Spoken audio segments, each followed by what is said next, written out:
Hello! Ang video natin ngayon ay kung paano kumuha ng static information na kadalasan nire-request ng ating mga bagong employer. Bago ka makakuha nito, dapat may SSS portal ka na.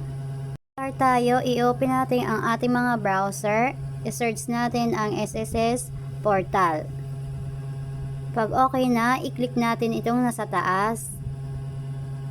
Then mapupunta na tayo dito. So, i-click lang natin ang maybe next time.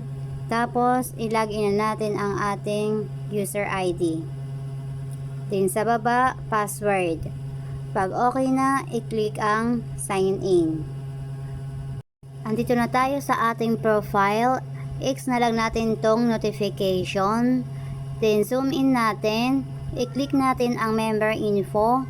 Kailangan natin dito ay yung member details at employment history. So, unahin natin itong member details. Ito na yung sample niya. Ito yung ating i-screenshot. Pag okay na, balik tayo ulit sa member info. Then, hanapin natin yung employment history. At ito na yung makikita natin, coverage history. Ito yung mga naging employer natin before. So, pag na-screenshot nyo na, dito naman tayo sa inquiry. Hanapin natin ang contribution. So, ito na siya.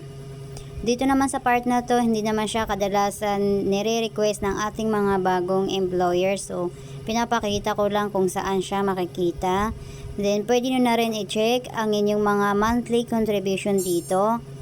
And after that, balik tayo ulit sa ating inquiry. Then, hanapin natin ang loan info.